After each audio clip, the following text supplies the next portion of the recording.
anything else, go grab a coffee, your favorite drink, grab a comfy chair, and buckle up.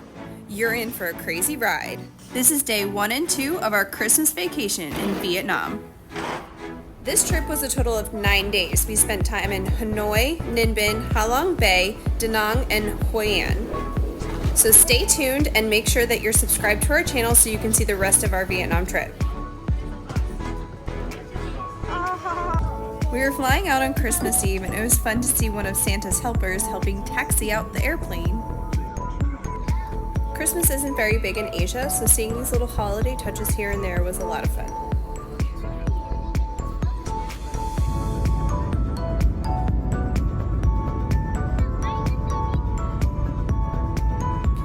We flew from Okinawa to Taiwan and then Taiwan to Vietnam. We flew on China Airlines, and it was the first time we were actually offered a full-blown meal on a plane. Pretty cool. Wasn't expecting food.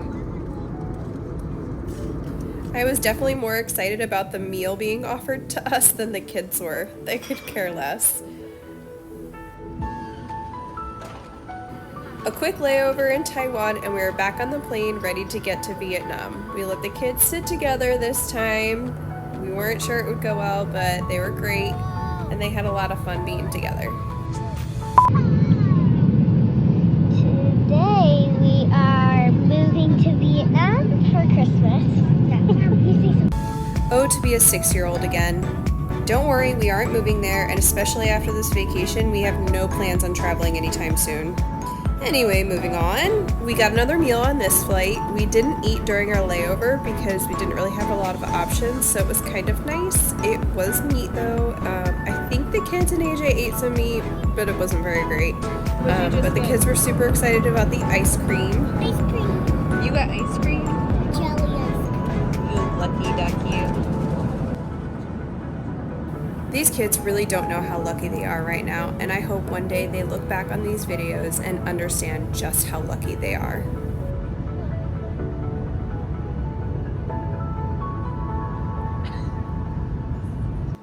So we booked this whole trip through a travel agency. There are so many different agencies that you can go through. We enjoyed working with the one that we did. We are not sponsored in any way, but I will put the information to our agency that we used in the description. So when we got off the plane, we had to look for our tour guide. We had a tour guide through every leg of the trip, which was definitely helpful. We had no idea what our tour guide looked like and had just been communicating on WhatsApp, but this guy in the red hat over here is our tour guide, and I walked right by him trying to find him. But I eventually saw his sign and quickly realized that he was there for us. Oh, here. Hi. Hello. Hello. Meet Laung. He was our tour guide for the Hanoi section of our trip. One of the benefits of booking through the travel agency was having a form of transportation anywhere and everywhere we went. Vietnam does not have a very robust public transportation system, and taxis weren't exactly reliable, so it was nice to have a luxury 15-person van at our disposal wherever we were. The kids had fun playing musical chairs every time we got into a new van. And when we got into this first van, we had a sweet little gift waiting for us from our travel agent. I hope you have a great time in Vietnam. Thank you so much for your trust in choosing our services. This is a little gift from my Asia Pioneer team to show our appreciation with you for choosing our services. I hope you'll like it.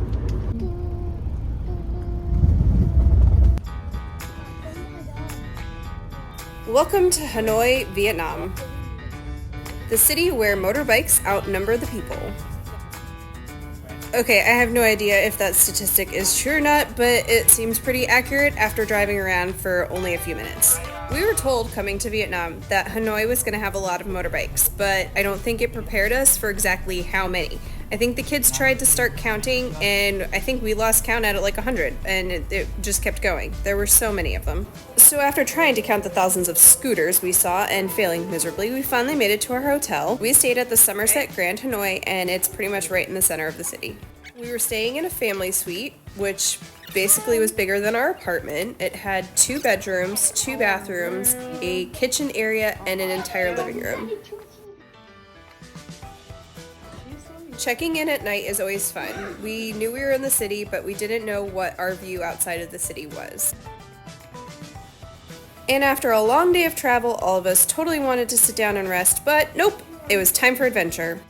We didn't have a tour guide for this first technical night, so we were on our own. It was, to say the least, a little scary. I am not dying. Bro. Crossing the roads in Vietnam should be an Olympics sport. There are so many scooters, they go so fast, they go so close to you. It was, I mean, the kids were just awesome because I was scared and they were just having fun.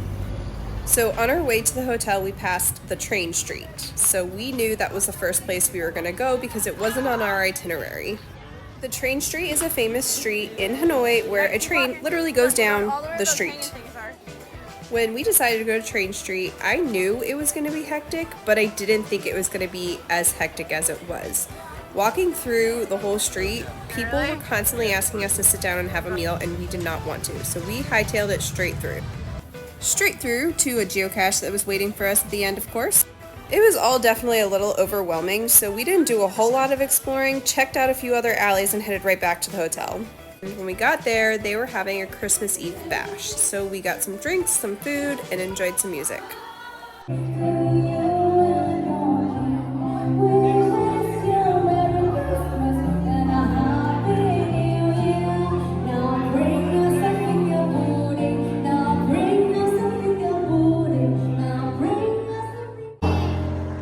It's as big as you. Thank you so much.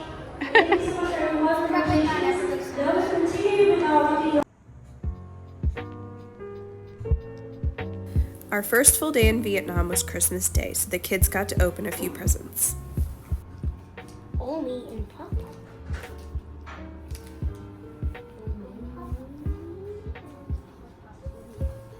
Who got that one? What's the note over there? We found you at the Somerset. That's where we're staying. But your gifts from Santa were too big to leave. They are back in Japan, waiting for you.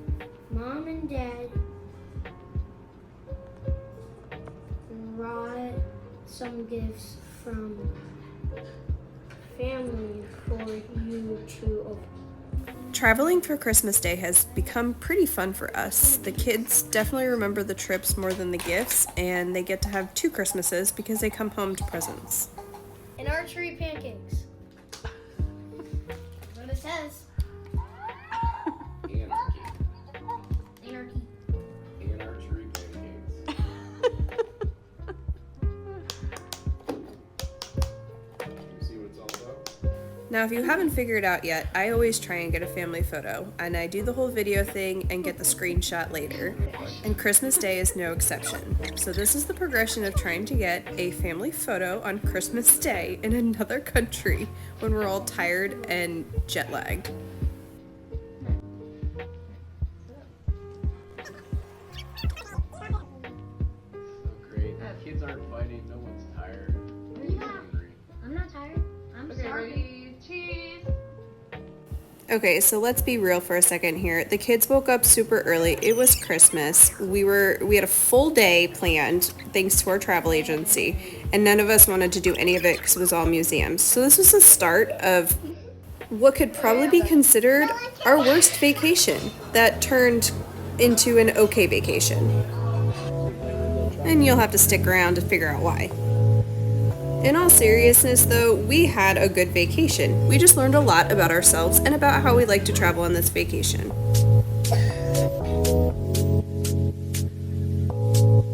Our first stop of the day was the Ho Chi Minh Mausoleum. This is literally Ho Chi Minh preserved, dead, in a concrete house. I don't know how else to explain it. You see his dead body. If you don't want to see that, then you don't need to go to it. Our tour guide was not the greatest at explaining any of this to us. I had to leave all of my stuff, my camera and bag and everything at some entrance, and nobody explained it. It was just an experience.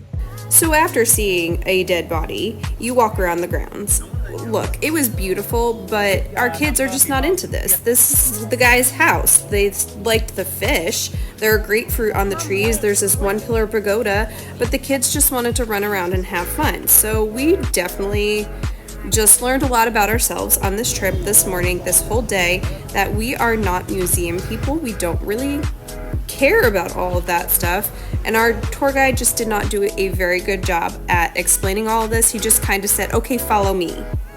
So our next place was this B-52 crash site. We enjoyed walking around to get to this place, but we just aren't the let's walk around a museum and read signs kind of people. So after convincing our tour guide that we were done with that for the day, we finally made it to lunch, and this place did not disappoint. It was phenomenal. A completely vegan, gluten-free meal that the kids devoured. Back to the hotel for a few hours, and then at night we met up with our tour guide again. We went to this water puppet show. It was really fun. It was probably our kids' favorite thing of the day. I would actually highly recommend this to anyone going to Hanoi. Okay, so after the water puppet show, our itinerary had us scheduled for a walking street food tour. Sounded like something right up our alley. Food, walking, perfect. We had expectations that we should have lowered massively.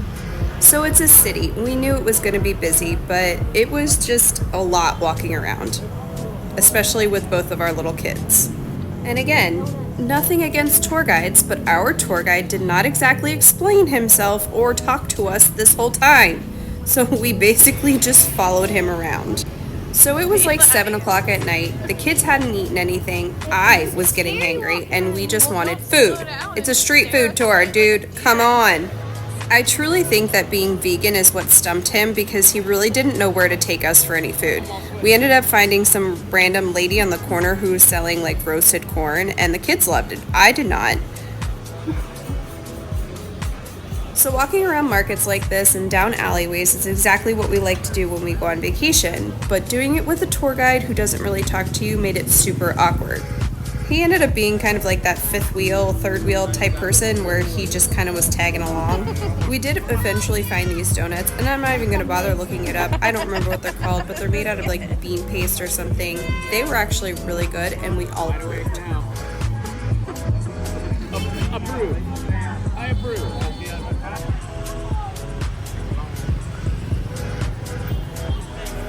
I'm also pretty sure that almost every video I have from Hanoi has Laung in his red hat in the front of the video, because all we did was just follow him.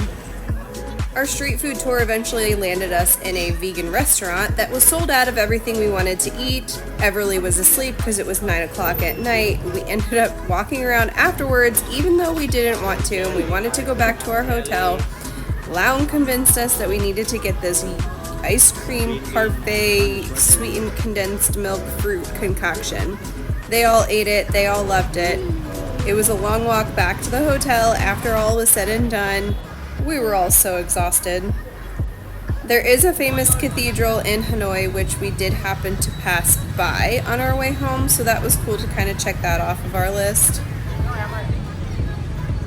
Our first day was a very long day. We learned a lot of things. We are not museum people. We did not necessarily enjoy having a tour guide with us. He did great for the most part, but it's just not us. Well, that's it for Hanoi. Stay tuned for day 3, a day trip to Ninh Bình.